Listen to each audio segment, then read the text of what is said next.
Kisah Nabi yang punya sayap dan tingginya 150 meter. Ilyas adalah seorang nabi yang disebutkan di dalam Al-Quran dan jarang sekali orang-orang membahas tentang kisahnya. Menurut sebuah riwayat, Nabi Ilyas ini memiliki postur badan 5 kali lebih tinggi dari Nabi Adam alaihissalam. Dikatakan bahwasanya tingginya Nabi Ilyas itu mencapai 150 meter. Maka benarkah riwayat tersebut? Mari kita simak pembahasan ini sampai habis agar tidak terjadi kekeliruan dan salah paham.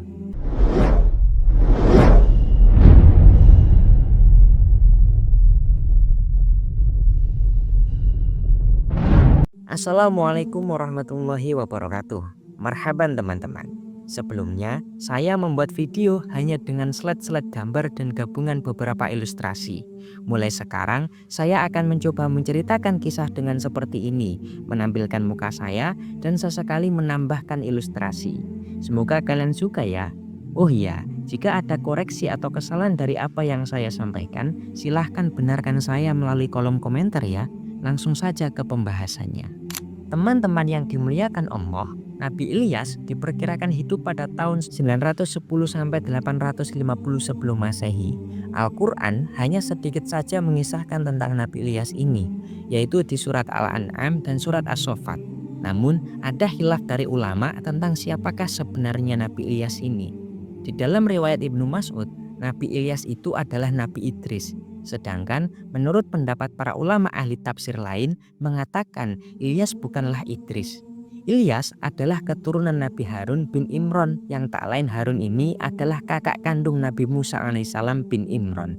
Jika kita melihat di dalam Al-Quran, di dalam surat Al-An'am ayat 84-85, di sana disimpulkan bahwasanya hanya ada dua kemungkinan dari mana Ilyas berasal, yaitu dia merupakan keturunan Nuh atau yang kedua Ilyas adalah keturunan Nabi Ibrahim. Dan jika melihat dari silsilah Nabi Idris, Idris bukanlah keturunan Nuh apalagi Ibrahim. Idris hidup dan diutus jauh sebelum kedua nabi tersebut. Jadi pendapat sebagian besar para ulama mengatakan Ilyas bukanlah Idris, tetapi beliau adalah keturunan dari Nabi Harun alaihissalam, nabi yang berasal dari kaum Bani Israel. Imam Ibnu Katsir telah meriwayatkan dalam bukunya tentang silsilah keluarga Nabi Ilyas ini, bermula dari kisah Nabi Harun yang merupakan leluhur dari Nabi Ilyas alaihissalam. Harun diangkat menjadi nabi oleh Allah Subhanahu wa taala pada masa Nabi Musa. Jadi, setelah Musa diangkat menjadi nabi, Musa memohon kepada Allah Subhanahu wa taala untuk mengangkat Harun yang tak lain adalah kakak kandung Nabi Musa sendiri untuk menjadi nabi juga. Karena saat itu Nabi Musa butuh seorang juru bicara untuk Musa bisa berdakwah kepada kaum Bani Israel. Karena Musa sedari kecil mengalami kesulitan untuk berbicara, maka diangkatlah Harun menjadi nabi untuk menemani dakwahnya Nabi Musa. Di dalam Al-Quran sendiri, nama Nabi Harun sering disebutkan berdampingan dengan kisah Nabi Musa alaihissalam. Nabi Harun ini memiliki kemampuan yang luar biasa dalam berbahasa dan merangkai kata-kata. Makanya Harun dinilai cocok untuk mendampingi Musa pada saat itu. Dan Nabi Ilyas ini berasal dari keturunan Nabi Harun alaihissalam. Nabi Ilyas ini diutus Allah Subhanahu wa taala di daerah yang bernama Balaba, yang terletak di daerah barat Damaskus. Daerah Balaba ini adalah sebuah kota yang masyarakatnya menyembah patung berhala. Patung-patung berhala yang mereka sembah itu bernama Baal. Makanya kota mereka dinamai serupa dengan berhala yang mereka sembah, berhala Baal, dan akhirnya menjadi kota Balaba. Dikisahkan berhala Baal ini adalah sebuah patung yang terbuat dari emas dan ditempatkan di bukit-bukit yang tinggi. Ada pula ahli tafsir yang mengatakan bahwasanya Baal adalah nama seorang perempuan. Nah, mereka dikatakan menyembah tokoh seorang perempuan di kota itu. Tapi pendapat yang lebih kuat adalah bahwasanya Baal adalah nama patung berhala yang disembah oleh kaum itu. Nabi Ilyas setiap hari mendakwai kaum ini dan raja mereka, supaya mereka semua pada bertauhid hanya menyembah kepada Allah Subhanahu wa taala. Tapi rupanya mereka tidak mau mengikuti ajaran Nabi Ilyas. Raja dan masyarakat saat itu telah mendustakan nabi mereka setelah bertahun-tahun mereka didakwai. Akhirnya mereka pun merasa jengkel dan risih kepada Nabi Ilyas. Mereka menganggap Ilyas hanyalah pengganggu dan sering mengancam mereka dengan adab-adab. Pada suatu ketika, anak dari sang raja ini mengalami sakit yang luar biasa yang tak kunjung sembuh. Raja pun berkata kepada Nabi Ilyas, "Hei Ilyas, menurutmu apa yang harus kulakukan untuk anakku yang tengah sakit itu?" Kemudian Nabi Ilyas pun menjawab, "Tanyalah kepada berhala-berhala yang kalian sembah, siapa tahu mereka bisa membantu." Raja pun sangat kesal mendengar jawaban tersebut. Hingga pada suatu hari, raja dan rakyatnya ketika itu bersekongkol untuk mengusir Ilyas dari negeri mereka. Jadi ketika Nabi Ilyas mendatangi mereka untuk berdakwah, kemudian mereka pun melempari Nabi Ilyas dengan batu-batu. Nabi Ilyas pun tak pernah gentar dan takut untuk terus berdakwah kepada kaumnya, supaya mereka tidak tertimpa adab dari Allah Subhanahu wa taala. Akhirnya, pada suatu hari, ketakutan Nabi Ilyas pun muncul karena diketahui bahwasanya ada kabar kalau masyarakat di negeri itu mau membunuh Nabi Ilyas. Dan pada akhirnya, mau tidak mau Nabi Ilyas pun pergi meninggalkan negeri itu. Beliau pergi ke suatu tempat yang aman dan tinggal di sebuah gua selama pelarian itu. Jadi setiap hari Allah Subhanahu wa taala memberikan bantuan berupa burung gagak yang membawa makanan untuk sang nabi. Teman-teman sahabat kisah, pada suatu hari bencana pun datang kepada negeri yang ditinggalkan oleh Nabi Ilyas alaihissalam. Jadi ketika itu di negeri Ba'laba ini terjadi musim kemarau yang luar biasa. Dikisahkan musim kemarau itu terjadi selama 3 tahun berturut-turut. Tak ada hujan sama sekali yang turun hingga tanah pun menjadi gersak dan cuaca menjadi luar biasa panas. Penduduk kota Ba'laba yang tidak sanggup bertahan akibat kemarau itu pun mati satu persatu. Karena tak ada makanan dan minuman, para penduduk negeri itu pun beranggapan bahwa bencana ini merupakan bencana yang ditimpakan oleh berhala Baal karena Nabi Ilyas telah berdakwah di negeri mereka.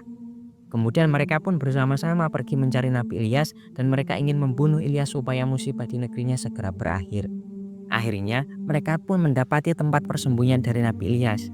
Tapi saat itu Nabi Ilyas pun telah melarikan diri. Karena beliau tahu saat itu ada segerombolan orang dari negeri Ba'laba yang hendak datang ke gua di mana Nabi Ilyas tinggal. Nabi Ilyas pun terpaksa lari dengan cara menyusuri sungai. Hingga sampailah Nabi Ilyas di sebuah rumah tua kecil, lalu Nabi Ilyas pun mengetuk pintu rumah itu dan mengucapkan salam. Pintu itu pun dibuka oleh seorang wanita yang cukup tua. Kemudian Nabi Ilyas meminta kepada wanita itu untuk bersembunyi di dalam rumahnya. Wanita itu pun mengizinkan dan menyuruh Nabi Ilyas untuk masuk ke dalamnya. Rupanya di dalam rumah tersebut ada anak laki-laki anggota keluarga itu yang sedang sakit parah. Karena merasa kasihan, Nabi Ilyas pun berdoa kepada Allah Subhanahu wa taala untuk mengangkat penyakit anak laki-laki ini. Tak berapa lama, atas izin dari Allah Subhanahu wa taala, anak itu pun sembuh dari sakitnya. Anak anggota keluarga yang sakit itu bernama Ilyasa. Nah, setelah Ilyasa ini sembuh dari sakitnya, hari-harinya diisi dengan belajar kepada Nabi Ilyas. Hingga pada suatu hari, Allah Subhanahu wa taala mengangkat Ilyasa menjadi seorang nabi yang kita kenal di Islam sebagai Nabi Ilyasa. Jadi di sini sudah ada 2 nabi, yaitu Nabi Ilyas dan Nabi Ilyasa. Teman-temanku yang dirahmati Allah, Nabi Ilyas mengetahui kabar kalau Raja Zalim di negerinya telah meninggal. Nabi Ilyas dan Ilyasa pun mendatangi negeri Ba'laba tersebut dan keduanya mulai berdakwah kembali kepada masyarakat di negeri itu. Tapi saat itu rupanya musibah kemarau parah di negeri Ba'laba itu belum berakhir. Selama negeri itu ditinggalkan oleh Nabi Ilyas, sebagian besar masyarakat negeri itu telah banyak yang meninggal dunia. Akhirnya Nabi Ilyas pun membuat suatu perjanjian kepada masyarakat apabila mereka mau meninggalkan sesembahan mereka dan bertobat kepada Allah Subhanahu wa taala, maka Nabi Ilyas akan berdoa kepada Allah untuk mengakhiri azab di negeri itu. Karena orang-orang pun telah berputus asa dan tak tahu apa yang harus dilakukan, dengan terpaksa pun mereka mengikuti saran dari Nabi Ilyas. Setelah itu, mereka mulai menghancurkan berhala-berhala mereka dan kemudian mereka mulai bertobat dan kembali ke jalan yang benar. Setelah janji mereka sudah dijalankan, Nabi Ilyas pun berdoa meminta hujan kepada Allah Subhanahu wa taala. Tak lama setelah itu, Allah Subhanahu wa taala mengabulkan doa dari Nabi Ilyas. Negeri itu pun turun hujan dengan derasnya hingga berakhirlah penderitaan mereka karena azab kemarau tersebut. Setelah keadaan di negeri Ba'laba sudah kembali normal, hewan ternak dan kebun mereka telah menghasilkan banyak makanan, masyarakat di negeri ini pun kembali menyembah berhala. Artinya, ketika itu masyarakat di negeri Ba'laba ini kembali ke setelan pabriknya. Mulailah ketika itu orang-orang membuat patung kembali dan negeri itu menjadi negeri penyembah berhala lagi. Nabi Ilyas pun berdoa kepada Allah Subhanahu wa taala untuk dibukakan kembali hati kaumnya. Namun akhirnya negeri itu pun dilanda kemarau lagi. Dan ini lebih parah daripada sebelumnya. Di akhir kisah, Nabi Ilyas pun pergi meninggalkan kaumnya yang durhaka itu. Menurut suatu riwayat, tak lama setelah Nabi Ilyas pergi, beliau pun wafat dengan cara diangkat oleh Allah ke langit.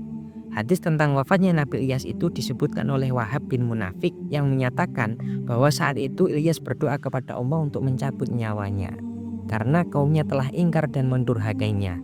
Kemudian datanglah seekor binatang yang warnanya merah seperti api, lalu Nabi Ilyas pun menaiki binatang tersebut dan Allah Subhanahu wa taala menumbuhkan sayap di tubuh Nabi Ilyas serta memakaikan pakaian yang terbuat dari cahaya.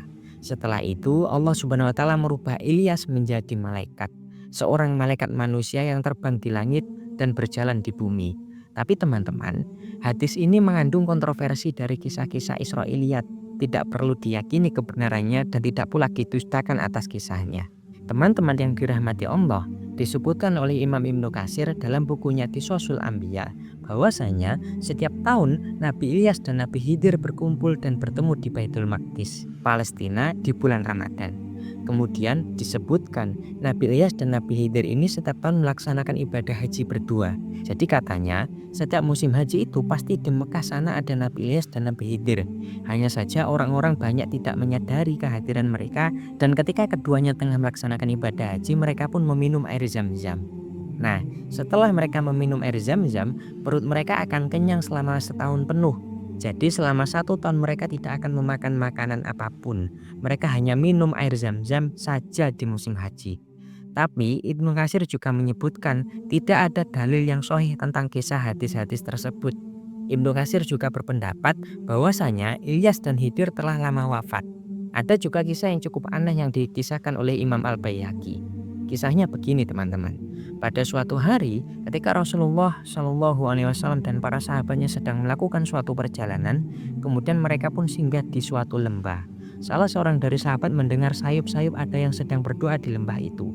Orang yang berdoa itu mengatakan, "Ya Allah, jadikanlah aku umatnya Nabi Muhammad SAW yang dirahmati, diampuni, dan diterima taubatnya." Anas bin Malik berkata, "Kemudian kulihat sumber suara tersebut. Ternyata orang yang sedang berdoa itu adalah seorang laki-laki yang tingginya 300 diro. 300 diro ini kira-kira sekitar 150 meter lah. Luar biasa dan di luar nalar ya teman-teman. Orang ini malah jauh lebih tinggi dari Nabi Adam yang tingginya hanya 30 meter. Kemudian orang yang tinggi besar itu berkata kepada Anas, "Hei, siapakah engkau?" Anas pun menjawab, "Aku adalah Anas bin Malik, pembantu Rasulullah SAW." Orang tinggi itu pun berkata, "Lalu di manakah sekarang Nabi Muhammad SAW?" Anas menjawab sambil menunjuk ke suatu tempat. "Itu di sana, di sebelah sana. Beliau sedang mendengarkan pembicaraanmu." Orang itu berkata, "Wahai Anas, pergilah engkau kepada Muhammad SAW dan sampaikan kepada beliau, saudaranya Ilyas mengirim salam kepadanya." Anas pun kemudian mendatangi Nabi Muhammad SAW dan menyampaikan pesan dari orang tinggi besar tadi yang ternyata orang itu adalah Nabi Ilyas alaihissalam. Maka Rasulullah SAW pun bangkit dari duduknya dan pergi menemui Ilyas. Setelah keduanya bertemu, mereka pun berpelukan. Diteruskan dengan mengobrol. Setelah itu, Nabi Ilyas yang tingginya 150 meter itu pun berkata, "Ya Rasulullah SAW, aku tidak pernah makan kecuali hanya sekali dalam 1 tahun. Dan inilah hari di mana aku harus makan. Bagaimana kalau sekarang kita makan bersama wahai Rasulullah?" Kata Anas, tiba-tiba turun ada makanan dari langit. Kemudian Nabi Ilyas dan Rasulullah SAW pun makan berdua. Selepas makan, kami pun sholat asar berjamaah. Kemudian kami pun pergi melanjutkan perjalanan dan meninggalkan Nabi Ilyas di tempat itu.